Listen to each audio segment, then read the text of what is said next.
The dust on Kepler 442b had not moved for 10,000 years. The dead planet spun slowly around its dying star, cold and empty. Nothing lived here anymore. The rocks told stories of a great civilization that once built cities reaching toward the sky. Now only ruins remained. Dr. Kithara walked carefully through the broken stones. Her 4 legs moved with care over the sharp rocks.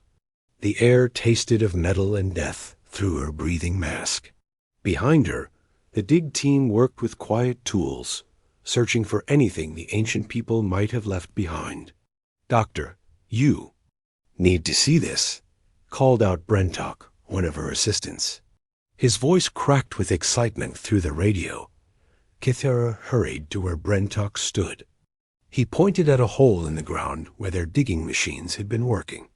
The hole went deep into the planet, much deeper than they had expected to find anything useful. "The scanners show something big down there," Brentok said. "Something made of metal. Very old metal."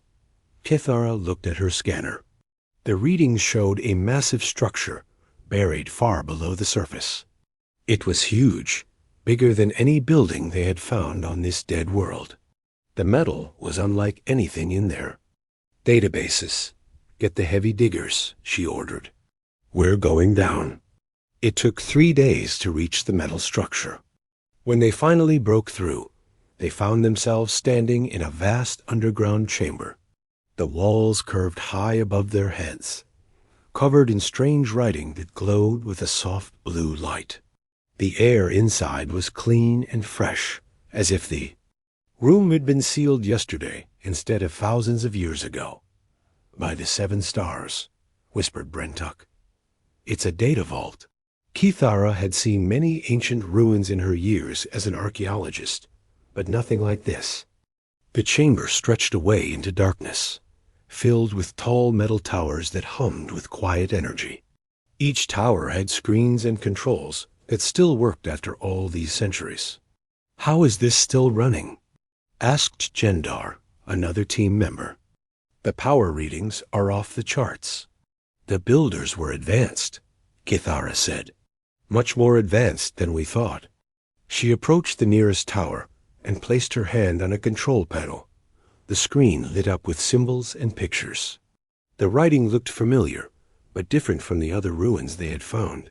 This was older, much older. "Doctor," called Brentok from across the chamber. "You need to see this tower. The symbols here. They're in 17 different languages." Kithara hurried over. The screen showed the same message written over and over in different scripts. Some of the languages she recognized from other ancient sites. Others were completely unknown. But one thing was clear. This was important enough that the builders wanted to make sure someone could read it. "Can you translate any of it?" she asked. Brentok worked at his portable computer, comparing the symbols to their language databases. "Parts of it, yes." "The third script here is Old Zintari. It says something about ... a warning? And coordinates. To a star system." "Which system? Let me check." Brentok's fingers moved quickly over his computer. That's strange. It's a small system on the edge of the galaxy. Nothing important there, according to our star charts. Just a yellow star, with a few rocky planets." Kithara felt a chill run down her spine. "What else does it say?" "Warning ... forbidden zone. Extinction class ... Brentok looked up from his computer with worried eyes. "Doctor, I think this is about the inhabitants of the 3rd planet in that system." More team members gathered around as Brentok continued translating. Each language told the same story with small differences, but the message was always the same. The 3rd planet in the distant star system was marked as dangerous. Very dangerous. "Here's a longer section in Old Coloran," Brentok said. "It talks about a species called humans. The builders say they studied these humans for many years. They describe them as..." The translation is difficult. "Berserker species, or maybe endless war makers. "What does that mean?" asked Jendar. Kithara was already moving to another tower, her scientific curiosity overcoming her caution. "Help me access more of these records. If the builders left warnings about a specific species, we need to know why." They worked through the day and into the night, translating what they could and recording everything else. The picture that emerged made Kithara's skin crawl with fear.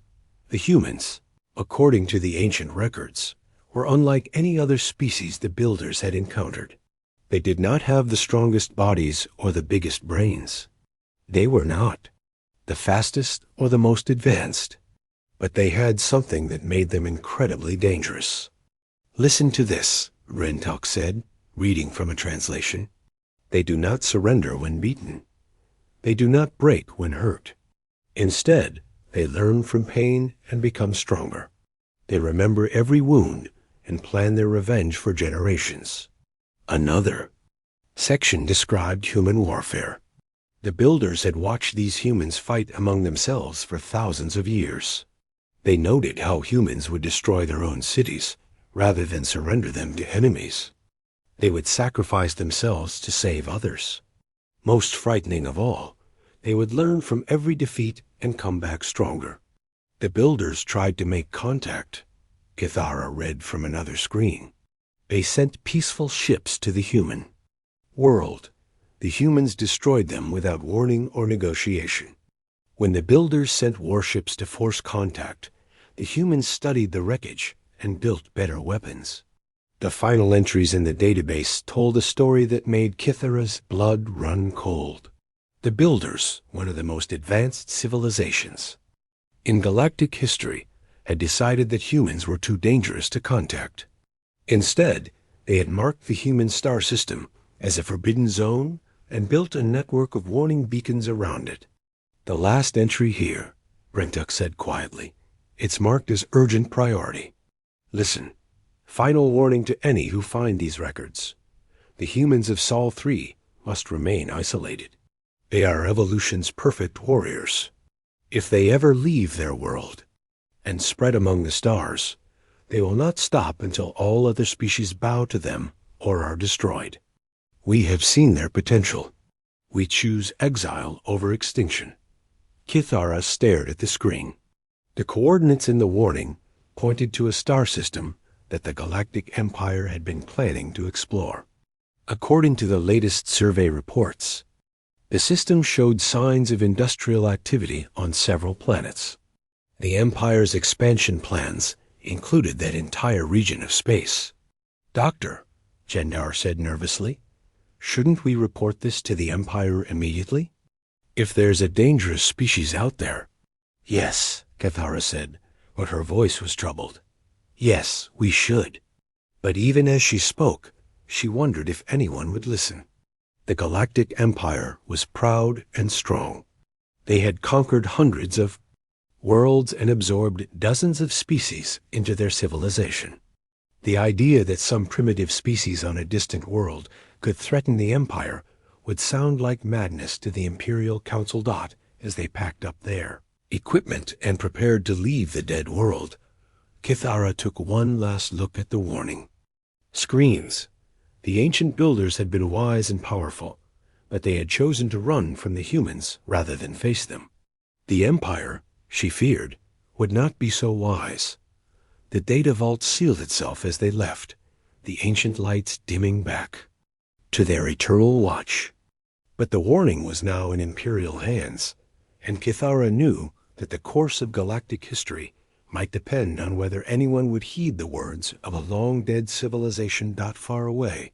In a small yellow star system, the humans continued their daily lives, unaware that their ancient reputation had finally caught up with them. Admiral Zex-High stood on the bridge of his flagship, the mighty dreadnought Eternal Glory. Through the massive viewing windows, he could see the yellow star that the ancient warnings had spoken about. Around him, the ships of the 47th Subjugation fleet spread out in perfect formation. 300 vessels, from massive battleships to swift fighters, all ready to bring another world into the Empire's embrace. Long-range scans are coming in, Admiral, reported his tactical officer, Commander Veltar. The system is much more active than we expected. Zex-Hi walked to the scanning station and studied the readings.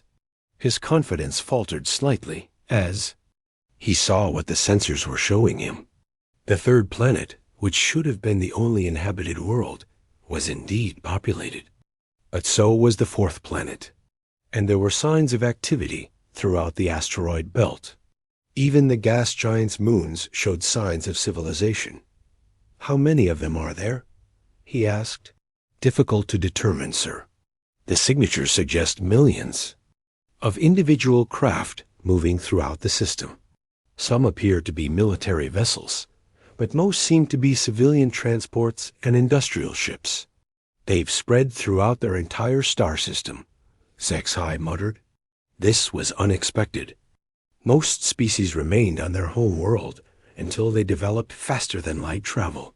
These humans seemed to have colonized their local space using only primitive rocket technology. "Sir," called the communications officer, "we're receiving a transmission from the third planet. Multiple sources, actually. They seem to have many different governments. Put the strongest signal on screen." The viewing screen showed a human face. Zex-Hi had read the files about human appearance, but seeing one in person was still strange. The creature had only 2 eyes, set in a flat face covered with soft skin. No scales, no natural armor, no obvious weapons. They looked almost fragile. Human on the screen spoke in its own language, then switched to broken galactic standard. "Unknown vessels, this is Earth Defense Command. Please identify yourselves and state your purpose in our system." Zex-Hi smiled. At least they were trying to be diplomatic. "Prepare the standard first contact message," he ordered. The message was simple and had been used on hundreds of worlds. The Galactic Empire came in peace. They offered trade, technology, and protection in exchange for loyalty and resources.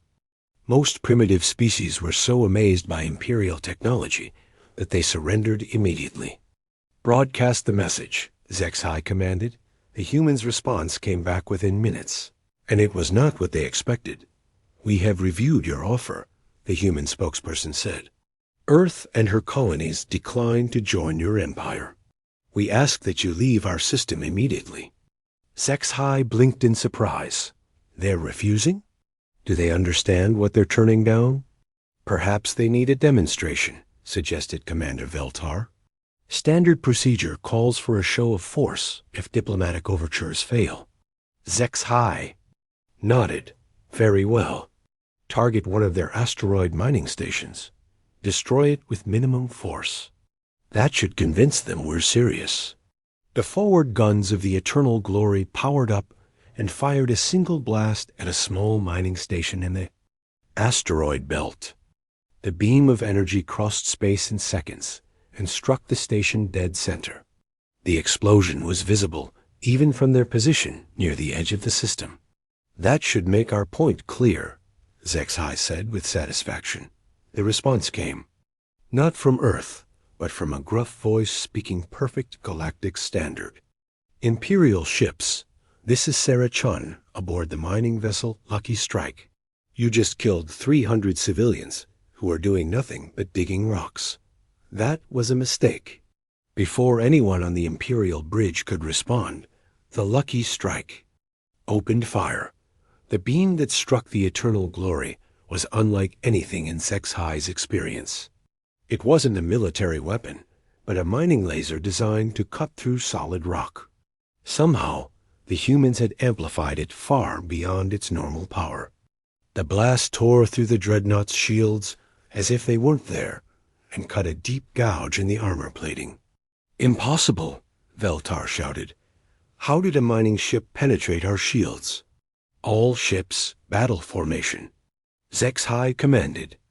"Destroy that vessel." But the Lucky Strike was already moving, diving behind a large asteroid.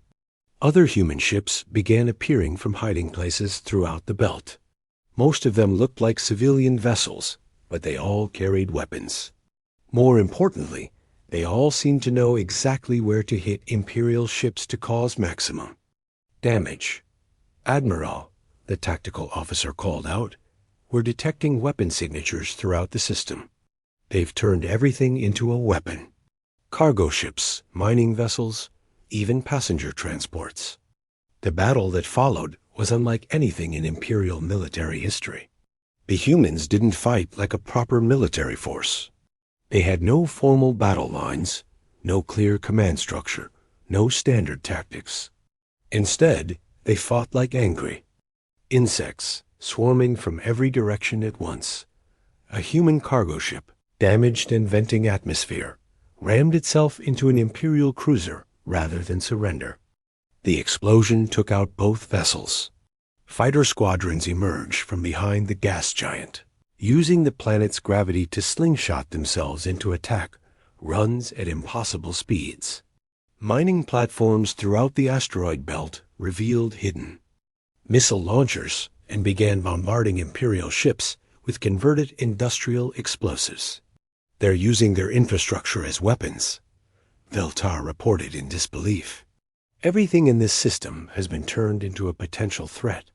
The humans' knowledge of their local space gave them an enormous advantage. They knew every asteroid, every gravity well, every hiding place. Imperial ships found themselves ambushed from directions they hadn't even considered possible. But what truly unnerved Zexhai was the humans' attitude. Every Imperial transmission offering surrender was answered with defiance. When captured, human crews would destroy their own ships rather than let Imperial forces examine their technology. When outnumbered, human fighters would deliberately ram Imperial vessels. "Sir," the communications officer reported, "we're intercepting human communications throughout the system. They're calling this the Second Independence Day and asking all civilians to join the fight." "Civilians?" Zexhai asked. "Yes, sir. Apparently they have a holiday celebrating their freedom from previous conquerors. They're treating this as another war for independence." The tide of battle began to turn against the Imperial fleet as more and more civilian vessels joined the fight. A luxury cruise ship carrying tourists to Mars dunked its passengers at a space station and returned to battle with improvised weapons. Medical ships began evacuating wounded from both sides, but only to treat them and send them back into battle. Most disturbing of all was how quickly the humans learned. In the first hour of fighting, Imperial plasma weapons had easily destroyed human ships. By the third hour, human vessels were carrying reflective armor that deflected the beams. By the sixth hour, they had somehow reverse-engineered the plasma technology and were using it against Imperial forces.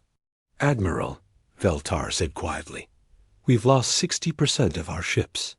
The humans are adapting faster than we can counter. Them, I recommend withdrawal." Zexhai stared at the tactical display.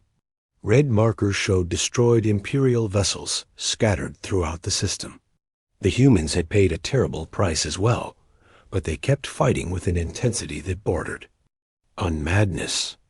"Signal the retreat," he said finally as the surviving Imperial ships limped away from the Sol system. A final transmission reached them from Earth. It was the same gruff voice from the mining ship, Sarah Chun. "Tell your Emperor what you learned." "Here today," she said. "Tell him that Earth remembers every attack, every threat, every friend we've lost. Tell him that if he sends more ships, we'll be ready. We'll always be ready." The 47th Subjugation Fleet had been reduced to barely 100 ships. As they jumped to hyperspace, Zexhai couldn't shake the feeling that they had just awakened something terrible. The ancient warnings had been right. The humans were not like other species. They did not surrender. They did not break. And now they knew that they were not alone in the galaxy. That word of the defeat spread quickly through Imperial space. For the first time in the Empire's history, a single world had repelled a subjugation fleet. The implications sent shockwaves through the Imperial military command. Emperor Vaktos, received the news in his throne room on the capital world. His advisors assured him that the defeat was a fluke, a combination of poor planning and bad luck. One primitive world could not stand against the full might of the Galactic Empire. But in the depths of the Imperial archives, Dr. Kithara read Admiral Zexhi's battle report and compared it to the ancient warnings. Everything the precursors had written was coming true. The humans had turned their entire civilization into a weapon. They had adapted to Imperial technology in hours rather than years. Most importantly, they had shown that they would rather die than surrender. The Empire was about to learn what the ancient builders had discovered thousands of years ago. Humanity was not just another species to be conquered. They were something far more dangerous, and they had just announced their presence to the galaxy. Emperor Vaktos stood before the massive holographic display in the Imperial War Room. The image showed the Sol system, now highlighted in angry red on the galactic map. Around him, his top military commanders argued in loud voices about what had gone wrong with the 47th Fleet. It was bad planning, insisted General Karthik. Admiral Zexhi underestimated their numbers. We should have sent more ships. The humans got lucky, added Fleet Marshal Dexron. They had home field advantage and fighting in an asteroid belt. In open space, they would be helpless. Emperor Vaktos listened to their excuses with growing anger. The Galactic Empire had never failed to conquer a single world. Never. His empire spanned half the galaxy, controlling over 8,000 star systems. Millions of species served under imperial rule. The idea that one primitive world could resist them was insulting. Enough, he said quietly, and the room fell silent. Admiral Zexhi was a competent officer with 300 ships. The humans destroyed 200 of them. This was not luck or poor planning. This was failure. He turned to face his commanders. I want to know everything about these humans. Their technology, their military capabilities, their weaknesses. And then I want them crushed. Sir, spoke up Intelligence Director Morville, we're already working on it. Our analysis of the battle footage shows that human technology is actually quite primitive. Most of their weapons are modified industrial equipment. Their ships use chemical rockets instead of proper ion drives. They shouldn't have been able to hurt us at all. But they did hurt us, the Emperor said coldly. Why? Morville hesitated. They single quotes re-creative, sir. They use their equipment in ways we never expected. A mining laser became a warship gun. A cargo container became a bomb. They think differently than we do. Then we adapt, Emperor Vaktos declared. Prepare the Grand Armada. I want 12 full battle fleets. Planet killers, siege engines, the works. We will turn their entire star system into a graveyard. As news of the coming assault spread through Imperial space, something unexpected happened in the Sol system. Humanity united. For the first time in their species' history, every nation on Earth put aside their differences. Old enemies became allies overnight. Religious conflicts were forgotten. Political disputes were set aside. The attack had given humanity something they had never truly had before, a common enemy that threatened their entire species. Sarah Chun, the mining ship captain who had bloodied the Empire's nose, found herself promoted to Supreme Commander of Solar Defense. She stood in the hastily built command center on Luna, looking out at a transformed solar system. Report, she said to her aide, Colonel Martinez. Orbital construction is ahead of schedule, Martinez replied. We've built 43 new shipyards. Around Earth alone. Mars production facilities are running at full capacity. The asteroid belt miners have converted 60% of their operations to weapons manufacturing. Sarah nodded, but her face remained grim. And the population? Every nation has implemented full military conscription. We're training 50 million new soldiers, pilots, and technicians. The corporate research divisions are sharing all their technology freely. NASA, ESA, Roscosmos, and all the private space companies are working together. Through the window, Sarah could see the results of humanity's transformation. Where once there had been a handful of space stations, now massive orbital fortresses, bristled with weapons. The asteroid belt, previously home to scattered mining operations, had become a vast network of hidden military bases. Even the outer planets now hosted defensive installations. "What about the new ships?" Sarah asked. "Better than we hoped," Martinez said with a small smile. "The engineers have been studying the wreckage from the Imperial fleet.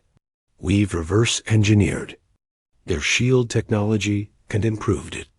Our new plasma cannons are actually more powerful than the Imperial versions." "How much more powerful?" 30% increase in energy output, and they fire twice as fast. Sarah allowed herself a moment of satisfaction. Humanity's greatest strength wasn't their technology or their numbers. It was their ability to learn and adapt. Every Imperial weapon they captured became the basis for something better. Every tactical mistake the Empire made was studied and countered, but she knew it wouldn't be enough. The reports from deep space scouts were terrifying. The Empire wasn't sending another subjugation fleet. They were sending an armada large enough to conquer entire sectors of the galaxy. "Ma'am," called out Lieutenant Kim from the communications station, "we're receiving a transmission from the Deep Space Monitoring Station at Alpha Centauri. Put it through." The voice that came through the speakers was tight with fear. "Command, this is Monitor Station 7. We have visual confirmation of the Imperial force. 12 battle fleets, just like intelligence predicted. They're huge, Commander. I count over 5,000 heavy warships. They have ships bigger than our largest space stations." Sarah closed her eyes for a moment. 5,000 ships. The largest human fleet they could assemble numbered less than 800 vessels, and most of those were converted civilian craft. "Time to arrival?" she asked. 18 days at their current speed." "Acknowledged. Continue monitoring and fall back to the secondary observation post." As the communication ended, Sarah looked around the command center. Every person there knew the odds they faced. Mathematics was against them. Logic was against them. But there was something in their eyes that had nothing to do with mathematics or logic. Determination. "Colonel Martinez," Sarah said, "initiate Operation Lighthouse." Martinez nodded and began entering codes into his console. Throughout the solar system, hidden transmitters began broadcasting a message toward every corner of the galaxy. The message was simple, recorded in dozens of languages by human diplomats, scientists, and ordinary citizens. "This is Earth, calling all free peoples of the galaxy. The Galactic Empire is coming to destroy us because we refuse to surrender our freedom. We know we cannot win this fight alone, but we will fight anyway, because freedom is worth dying for. If there are others out there who dream of liberty, who refuse to bow to tyrants, then know that you are not alone. Earth remembers. Earth endures. Earth will never surrender." The message would take years to reach the distant parts of the galaxy, but Sarah hoped that somewhere, someone would hear it and remember that resistance was possible. In the following days, humanity threw everything they had into their preparations. Children too young to fight helped in the factories. Elderly citizens who remembered old wars shared their knowledge with young soldiers. Artists and writers created propaganda that reminded everyone what they were fighting for. The most important work happened in the research laboratories. Human scientists worked around the clock to understand Imperial technology. They didn't just copy it, they improved it. Imperial plasma rifles became human plasma cannons with better range and power. Imperial shield generators became human, defensive arrays that could protect entire space stations. But the most significant breakthrough came from an unexpected source. Dr. Elizabeth Warren, a historian studying the captured Imperial database, discovered something that changed everything. "Commander Chun," she said during a briefing, "I've been analyzing the Imperial military doctrine. They're incredibly advanced, but they have a weakness." "What kind of weakness?" "They're conservative. Their tactics haven't changed in over 1,000 years. They rely on overwhelming force and superior technology. They expect their enemies to fight conventionally, using established military doctrine." Sarah leaned forward. "And we don't fight conventionally." "Exactly. Every battle in their database follows the same pattern. They establish battle lines, exchange fire at long range, then close for the decisive engagement. They've never faced an enemy that refuses to follow the rules of warfare." "Then we won't follow the rules," Sarah said with a cold smile. As the Imperial Grand Armada approached the Sol system, they expected to find a primitive civilization cowering behind whatever defenses they could build. Instead, they found something that would haunt Imperial nightmares for generations to come. They found humanity at war. The first sign that something was wrong came when the Imperial scouts reached the edge of the system. Instead of the handful of defensive platforms they expected, they found thousands of hidden weapons scattered throughout the outer asteroid belts. Each one was small, almost invisible to long-range sensors, but together they formed a network of defensive fire that could target anything approaching the inner system. "Admiral," reported the lead scout, "the entire system has been militarized. They've turned every asteroid, every space station, every piece of debris into a potential weapon." Admiral Vekmer, commander of the Grand Armada, studied the tactical displays with growing unease. The humans had done more than just build defenses. They had turned their entire star system into a trap. "How many weapons are we looking at?" he asked. "Impossible to determine precisely, sir." "Conservative estimate?" 50,000 individual firing platforms. But most of them appear to be small, probably automated. "Then we overwhelm them with numbers," Vekmer decided. "Signal the fleet. Begin the assault." But as 5,000 Imperial warships entered the Sol system, they discovered that humanity had learned from their first encounter. The Second Battle of Sol began at 0600 Universal time on a Tuesday that would be remembered as the bloodiest day in galactic history. Admiral Vekmer watched from the bridge of his flagship, the massive dreadnought Imperial Wrath, as his armada spread across the solar system. 5,000 warships, the largest military force ever assembled, moved toward Earth with deadly purpose. This time there would be no mistakes, no surprises, no mercy. Long-range sensors show massive defensive networks throughout the system, reported his tactical officer. "The humans have been busy since our last visit." Vekmer studied the readings. The asteroid belt now bristled with weapons platforms. The space around Earth swarmed with defensive stations. Even the outer planets showed signs of military installations. But numbers were numbers, and the Empire had overwhelming superiority. "Begin the bombardment," he ordered. "Destroy everything." The first wave of Imperial fire lit up space like a new star. Thousands of plasma cannons and particle beams reached across the void toward human positions. The humans responded immediately, and Vekmer was surprised by the intensity of their return fire. "Sir," called out his weapons officer, "their defensive fire is much heavier than expected, and more accurate." On the tactical display, red indicators showed Imperial ships taking damage. Not critical damage, but more than they should have received, from primitive human weapons.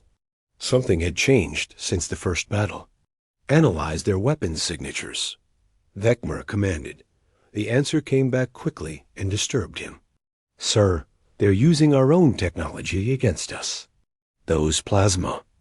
Cannons are based on Imperial designs, but they've been modified. They're actually more powerful than our standard weapons. How is that possible? Unknown, sir. But the energy output readings are 30% higher than our baseline. As the battle continued, Vecmer began to understand what the humans had done. They hadn't just repaired the damage from the first battle.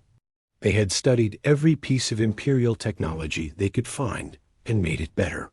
Human engineers had taken Imperial designs and improved them with typical human creativity. But raw firepower wasn't the humans' only advantage. They fought with a tactical flexibility that confused Imperial commanders. Human ships would pretend to retreat, then turn and attack from unexpected angles. Damaged vessels would ram Imperial ships rather than surrender. Most disturbing of all, human forces seemed to have no fear of death. "Admiral," reported the communications officer, "we're intercepting human transmissions. They're calling this the final battle and broadcasting messages to their families. Many of them are saying goodbye. They know they're going to die?" "Yes, sir, but they're fighting anyway." The human defensive strategy became clear as the battle progressed. They weren't trying to win through superior force. Instead, they were making the Empire pay the highest possible price for every meter of space. Hidden weapons platforms in the asteroid belt would fire once and then explode, taking nearby Imperial ships with them. Human fighters would damage Imperial vessels and then detonate their own ships to cause maximum destruction. But what truly terrified Imperial forces was the human psychological warfare. They broadcast the screams of dying Imperial crews over open channels. They showed footage of previous Imperial atrocities on conquered worlds.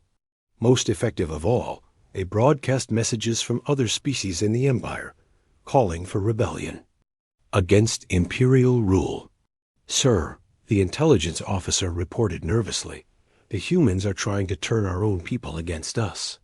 They're broadcasting on frequencies used by subjugated species throughout the Empire." "What are they saying?" "They're telling them that resistance is possible, that the Empire can be defeated. They're using our assault on Earth as proof that Imperial forces can be destroyed." Vecmer realized the humans weren't just fighting for their own survival. They were trying to inspire rebellion throughout the galaxy. Earth's defiance was becoming a symbol that could destroy the Empire's ability to control its vast territories. The battle raged for 14 days. Both sides took terrible losses, but the humans' willingness to sacrifice everything slowly wore down Imperial morale. Ships that should have been victories became Pyrrhic gains as human crews fought to the last breath. On the 10th day, something unprecedented happened. The crew of the Imperial cruiser Endless Victory mutinied rather than continue the assault. They had watched too many human ships die fighting for their freedom, and it reminded them of their own lost homeworld. "Sir," reported the fleet intelligence officer, "we have reports of unrest on 17 ships. Some crews are questioning the purpose of this battle." "The purpose is victory," Vecmer said coldly. "But sir, the humans have no strategic value. They're not threatening our territory or our people. We're killing millions to conquer a single system." Vecmer stared at his officer in shock. The human propaganda was working even on his own people. "We fight because the Emperor commands it." But doubt had been planted, and it grew with each passing day of brutal warfare. By the 12th day, the human defenses were crumbling. Earth's orbital platforms had been destroyed. The asteroid belt fortifications were silent. Mars burned from orbital bombardment. But the humans still refused to surrender. "Sir," the scanning officer called out, "massive energy buildup from Earth's star. The readings are off the charts." On the main screen, the sun began to brighten. Solar flares erupted from its surface, reaching out toward the inner planets. But these weren't natural solar flares. The energy patterns showed clear signs of artificial manipulation. "They're going to blow up their own star," whispered the tactical officer. "Impossible," Etmer said. "No species would destroy their own sun." But the humans had spent the last 6 months secretly installing massive gravitational manipulators around their star. If they couldn't save Earth, they would make sure the Empire paid the ultimate price for taking it. "All ships emergency retreat," Detmer ordered, but it was too late for many Imperial vessels. The solar flare, enhanced and directed by human technology, swept across the inner system like a wave of death. Hundreds of Imperial ships were caught in the radiation storm and destroyed instantly. Others were damaged beyond repair. As the surviving Imperial ships limped away from the dying Sol system, they carried with them a final message from humanity. Sarah Chun's voice reached them from the evacuating human fleet. "This is Commander Sarah Chun of the Solar Defense Force. Earth is lost, but humanity survives. We are leaving our home, but we take with us something more valuable than any planet. We take the knowledge that tyrants can be defeated. We take the promise that freedom will never die. And we take with us every lesson you taught us about war." A grand armada had been reduced to less than 2,000 ships. The Empire had won, but at a cost that shook the foundation of Imperial power. More importantly, the humans had escaped. Scattered refugee fleets disappeared into deep space, carrying with them their technology, their knowledge, and their unbreakable will to resist. Within months, the Empire began to feel the consequences of their victory. Human raiders appeared across hundreds of light years, striking Imperial supply lines and research stations. They fought with captured Imperial technology that had been improved beyond Imperial capabilities. Every attack taught them more about Imperial weaknesses, but the humans didn't just attack military targets. They targeted the Empire's ability to control its subject species. Human agents made contact with rebel groups on conquered worlds, sharing technology and tactical knowledge. The message of Earth's resistance spread like wildfire through Imperial space.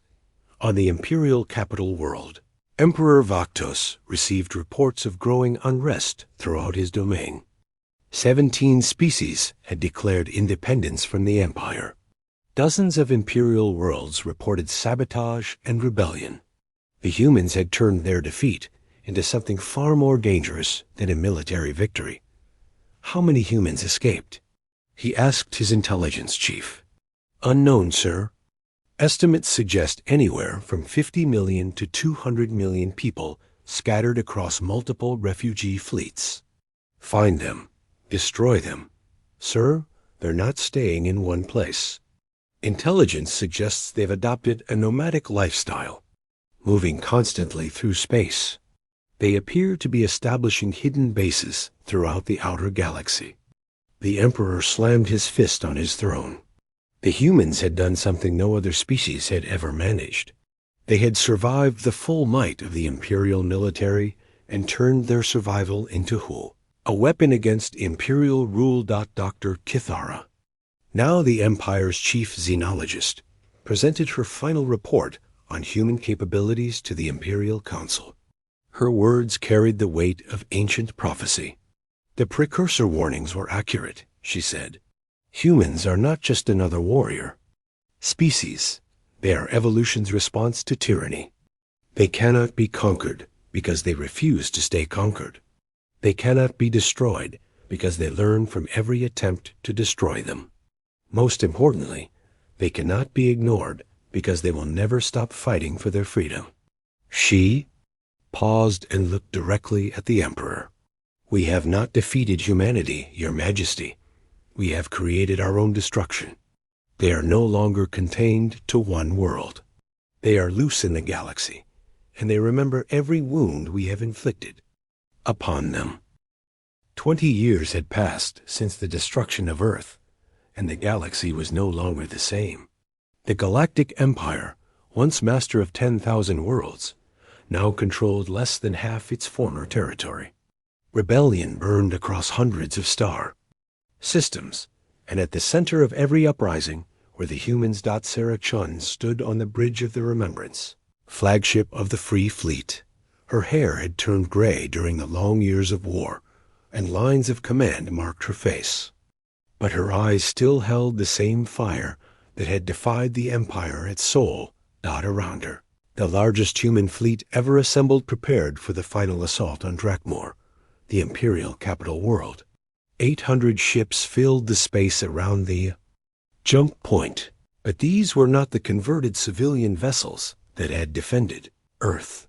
These were warships built for one purpose: to end the Empire.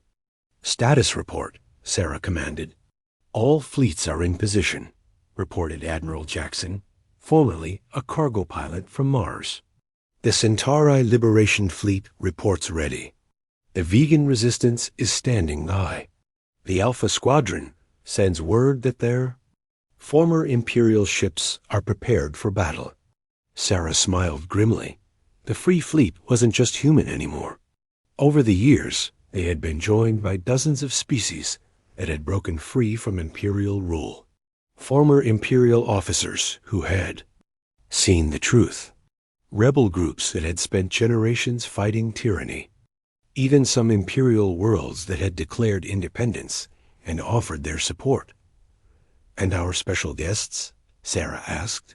"The former Imperial 23rd Battle Group is in position," Jackson replied. "Admiral Vekmer confirms his ships are ready to fight alongside us." It still seemed impossible. Admiral Vekmer, the same Imperial commander who had destroyed Earth, now fought beside the humans he had once tried to exterminate. The transformation had taken years of careful diplomacy and shared battles against Imperial loyalists, but it proved that even enemies could become allies in the fight for freedom. "Ma'am," called out Lieutenant Torres from the communication station, "we're receiving a transmission from Emperor Vaktos himself. Put him through." The main screen showed the Imperial throne room, and Sarah looked once again at the alien who had ordered the destruction of her homeworld. Emperor Vaktos appeared older and more tired than in the propaganda images, but his eyes still held the arrogance that had doomed his empire. "Commander Chun," he said, and there was almost respect in his voice, "you have fought well. Your species has proven itself worthy of admiration. I offer you one final chance for peace." "I'm listening," Sarah replied. "The Empire will recognize human independence. We will grant you sovereignty over any systems you currently control. We will establish trade relations and mutual defense agreements. All we ask is that you end this war and allow the Empire to exist in peace." Sarah was quiet for a long moment. The offer was generous, more than any rebel force had ever been offered by the Empire. Her advisors waited to see what she would say. "Your Majesty," Sarah finally replied, "you should have offered that 20 years ago, before you destroyed Earth, before you killed billions of innocent people, before you proved that the Empire values power more than life." "Then what do you want?" the Emperor asked. "What we've always wanted: freedom, not just for humans, but for every species, every world, every being that dreams of choosing their own destiny. The Empire as it exists must end. And if I refuse?" Sarah's expression became hard as steel. "Then we'll end it for you." The transmission cut off, and Sarah turned to her fleet commanders. "Signal all ships. Begin the final assault." The Battle of Drakmor was like nothing the galaxy had ever seen. It wasn't just humans fighting the Empire anymore. It was the future fighting the past. Freedom fighting tyranny. Hope fighting despair. The Imperial defenses were massive. Orbital fortresses ringed the capital world, each one armed with enough firepower to destroy entire fleets. The Imperial Navy's remaining ships formed defensive lines around their homeworld, fighting with the desperation of cornered animals. But the Free Fleet had advantages that no Imperial planner had anticipated.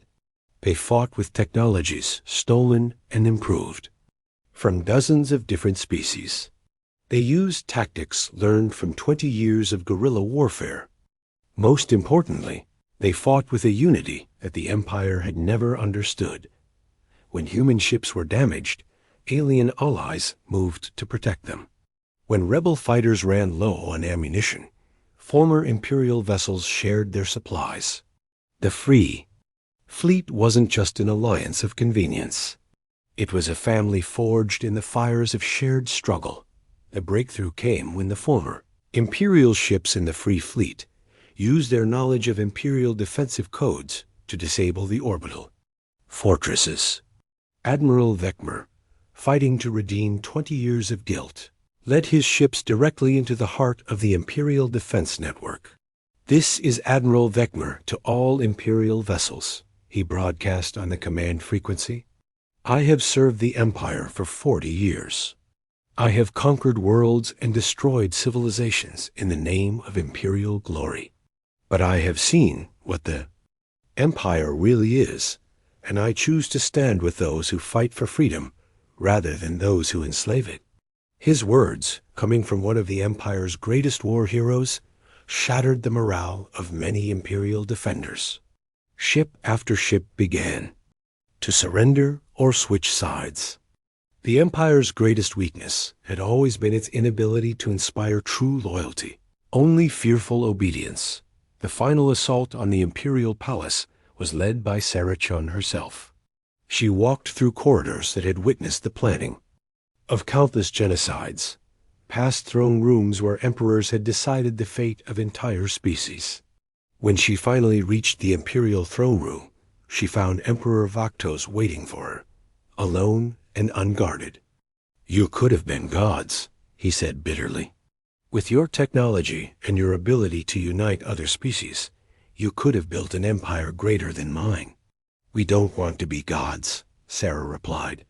"We just want to be free." "And what happens? To me? To the Imperial worlds that remain loyal? Will you exterminate us as we tried to exterminate you?" Sarah looked at the defeated Emperor for a long moment. She thought of Earth burning, of the billions who had died in the wars that followed, of the friends she had lost in 20 years of fighting. She had every right to demand vengeance. Instead, she offered something the Empire had never understood. "You'll be tried for your crimes," she said, "but fairly, by representatives of all the species you've harmed. If you accept responsibility and work to make amends, you might even live to see the galaxy you helped destroy rebuilt into something better. And the Empire? The Galactic Empire is finished. In its place, we'll build something new. A confederation of free worlds where every species has a voice, where diversity is celebrated instead of crushed, where no one world or species dominates the others." 3 months later, Sarah stood on the observation deck of the newly constructed Unity Station, watching representatives from hundreds of worlds arrive for the first Galactic Congress. The station orbited a star halfway between what had once been Imperial space and the free territories, a symbol of the new galaxy they were building together. The Soul Confederation, as it came to be called, was not perfect. There were still conflicts, still disagreements, still species that preferred isolation to cooperation. But for the first time in galactic history, there was a choice.